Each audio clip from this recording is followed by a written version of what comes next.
Lola, are you okay? Nakita mo si Rodante? Hinahanap ko siya eh. Lola, ano ba? Wala na si Papa. Matagal na siyang patay, remember? Nakachamba ka, Ina. You got an award habang ikaw ang CEO ng company. Kasama ka din naman sa award na yon. You're part of the company. Lahat tayo. Just don't let all of this get to your head, okay? At hindi namin nakakalimutan lahat ng ginawa mo sa amin.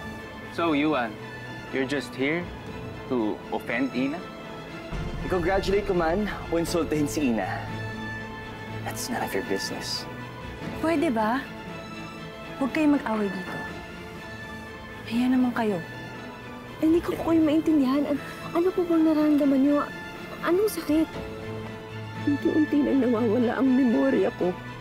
I was diagnosed with Alzheimer's disease. What the heck is happening here?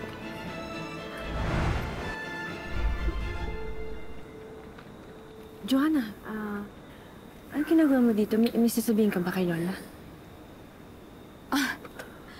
Hindi ka naman pala alam na kailangan ko palang dumaan sa'yo bago ako makalapit sa lola ko. Are you her bodyguard or something? Anyway, why is she crying? May ginawa ka ba sa kanya? Wala. Masama lang yung pakiramdam mo ni Lola. Inalalayan ko lang siya. Ah, so caregiver ka rin niya. Bakit na lang hindi ikaw ang maging doktor niya, di ba? O ba, you know what? Kumbaga sa sakit, terminal na yung kondisyon ni Lola. Dahil sa pagiging gullible niya.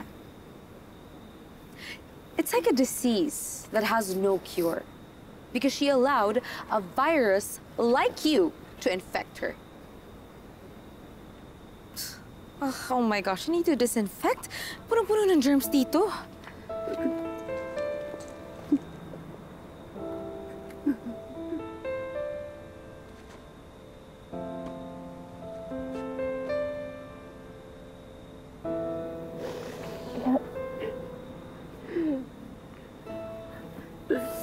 Alis na muli po tayo dito.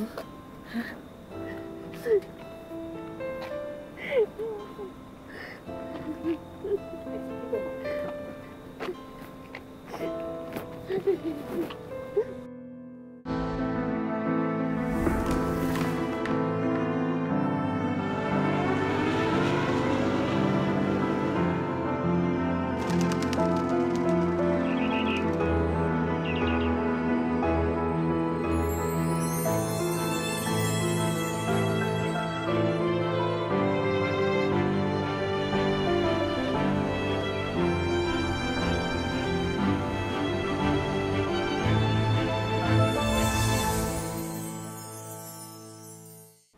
Okay lang po ba, Kayla?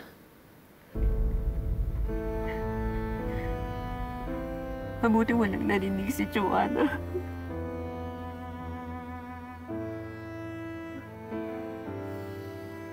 Wala. Matagal niyo na po bang alam na may sakit kayo? May mga ilang buwan na rin mula nung na-diagnose ako ni Dr. Villa. Tagal niyo na palang nagsasuffer eh. Tagal niyo nang kinimkim to ng walang karabay. Bakit hindi niyo po sinabi sa pamilya niyo? Yun sana dapat, di ba? Kasi may mga apo naman ako na dapat sana pwede kong sandalan. Pero alam mo, hindi ko naman sila maaasahan. Baka kung sinabi ko pa sa kanilang kondisyon ko, mag-take over sila kaagad sa kumpanya at waldasin lahat ng pinagsumikapan ko. Ina, huwag mo sana masamain yung paglilihim ko sa kanila. Naiintindihan ko po lang. At nire-respeto ko po yung desisyon niyo. Huwag po kayo mag-alala. Puprotektahan ko po yung sikreto natin habang nagpapagaling kayo.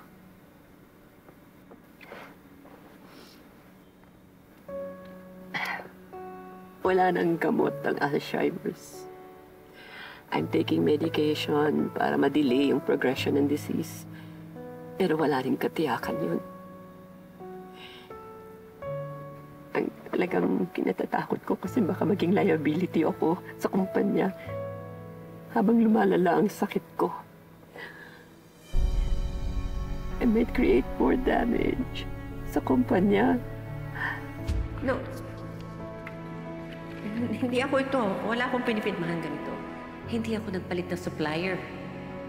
Eh ma'am, ayan po yung nasa record ng kumpanya mula nung dumating ako dito. It really bothers me. Sigurado po ba kayo na hindi kayong pumirma? Sinabi ko lang na, Wala akong natatandaan na pinirmahan na ganito. pero Siguro nga ako ang pumirma nito. baka hindi ko lang maalala. Sige po, La. Huwag po kayo mag-alala. I-review ko po lahat ng mga transactions na yun. Basta, La. Halabanan natin yung sakit mo, ha? Huwag po kayo mawalan ng pag-asa. With the latest technologies, wala na pong imposible. And I'll do my research na rin. At ang pinaka-importante, pagdadasal ko po kayo. And I'll be with you hanggang sa malampasan niyo po ito.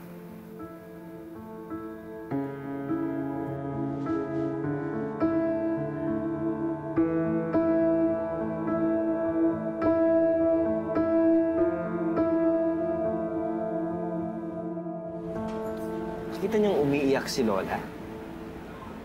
Eh, kanina naman she was okay. Right? At habang kino-confront ko si Ina, sobrang tahimik ni Lola. Usually she would lash out on me, but she didn't. Medyo kakaiba nga siya. Ano ba yung dinadrama ni Mama? Eh, baka nagsisi na siya na i-donate niya ang share niya kay Ina. It's a big mistake kasi. Para na rin niyang inilagay sa alanganin ang posisyon ng mga apo niya. Now, Ina has the power to do whatever she wants. And she can gain full control of the company. Oh, no. Baka gumagawa siya ng way to eliminate you and Yuan. Well, rest assured that I will stay loyal to Ma'am Oria, to the whole family, of course. At yan ang trabaho ko, proteksyonan ng mga interest nito. Thank you, Charlie. Matutulungan ko rin kayo. Kasi higit kanino man, ako ang nakakilala kay Ina. At based sa mga kinikilos niya, alam kong may masama talaga siyang balak. But Charlie and I are going to stop her. Pero para magawa namin yun, you need to cooperate with us. Maaasahan ba namin yun kami? Well, of course, Tita. We want to create an alliance with you and Tito Charlie. And you know, I'm confident that we're stronger than Ina. I mean, si Lola lang naman ang napagyayabang niya eh. For that same reason, kailangan pa rin natin pigilan si Ina sa pag-manipulate niya kay Mama. Don't worry about Ina, okay? I'll keep an eye on her. Hindi ko hayaan na may isang loko-lokong tao na sisira lang ng integridad ng kumpanya natin.